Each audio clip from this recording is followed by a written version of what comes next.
Good afternoon, scientists. Welcome back to another lesson. Today we're going to find out about our body and why it needs fat, the importance of having fat in our diet. Here I've got a model of the heart, and you can see the two chambers at the top, the atrium, the two chambers at the bottom, the ventricle, and you can hear the valves pushing the blood around the body through the vessels we call arteries and veins. You can find your heart in your body. It's about the same size as your fist.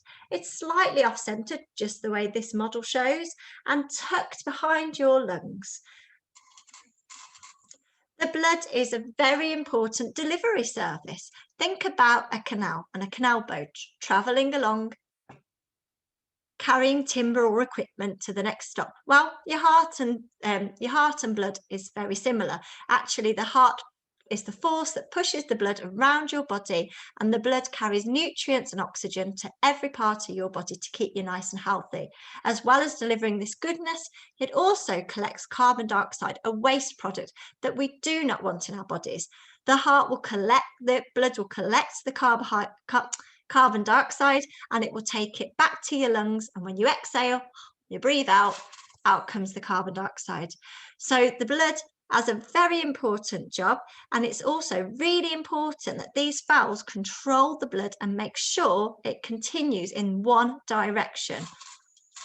The reason it goes in one direction is to make sure that the blood remains clean and doesn't get contaminated. It delivers the good stuff, collects the rubbish, and gets rid of it from the body. This model shows a healthy, happy heart. You can tell it's working effortlessly.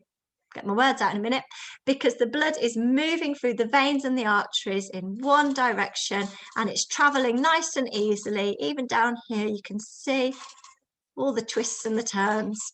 These two circles are said to represent the lung. And actually, when we breathe in oxygen, and the heart will pump blood to the lungs to make sure it collects that oxygen and transports it the whole way around your body. Our body needs fat. It needs fat to help us grow properly, to give us energy. We store fat for insulation. That means it helps us to stay nice and warm. And also, we need fat in liquid oils to help us absorb vitamins K and D and E from our food. Without fat, if we ate something really healthy, our body wouldn't be able to actually get the goodness out of those healthy foods, the vitamins E and K and D, because we need the fat to help us absorb it, to help it stay in the body. And our body is really well designed. Last week we learned about the digestive system and how it uses and how it can manage the fat in our body. Today we're going to look at an experiment that shows us exactly how the body is designed to deal with the amount of fat we have, to control it, to make sure that we're using what we need for the right bits, the right benefits, and then we're getting rid of the bits that we don't need. So in our liver produces something called bile. Now, bile, its job is then to go to the small intestines and break up the fat, and so that we can get rid of the fat. We can excrete the fat in our feces that we don't need, but our body knows exactly how much it wants to keep for those key reasons: to help us grow, to give us energy, and to help us absorb goodness from other foods too. And actually, we need to store a certain amount of energy in case we suddenly need to run from that saber-toothed tiger, or maybe just to the bus stop instead. So this bowl is going to represent the small intestines. And today I've got another really exciting, simple experiment for you that you might want to have a go at home.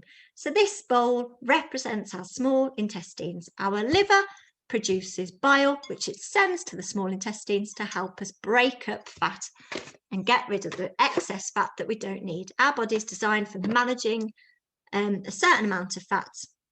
So I'm just going to pour in some milk, because we know milk is fantastic protein that helps our bones grow strong, but it also does contain fat, very important for babies. and for all of us, as we've just learnt in this lesson.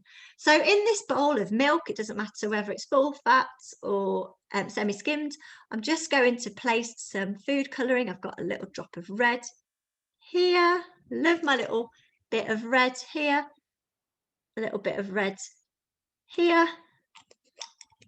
I'm going to put, oh, I've gone a bit over the top on that side. Some green food colouring here and some green food colouring here too.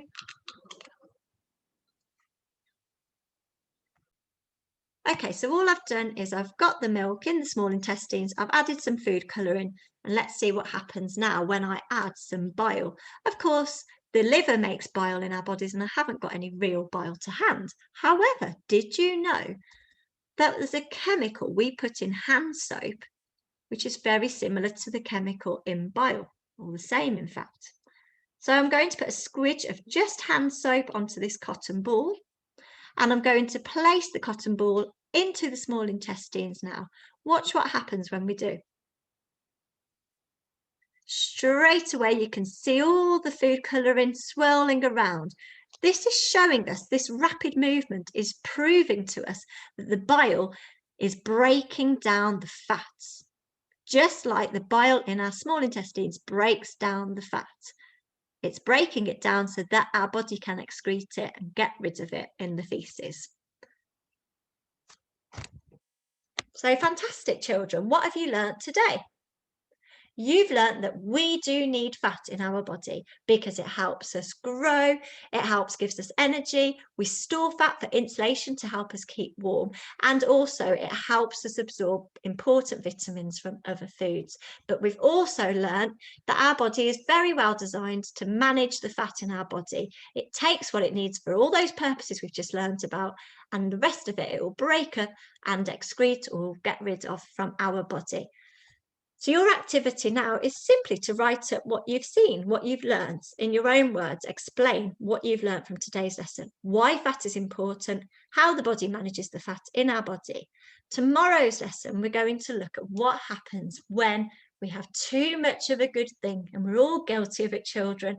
What happens when we have too much fat? Can our body cope with it the way that we've seen it's designed to do today?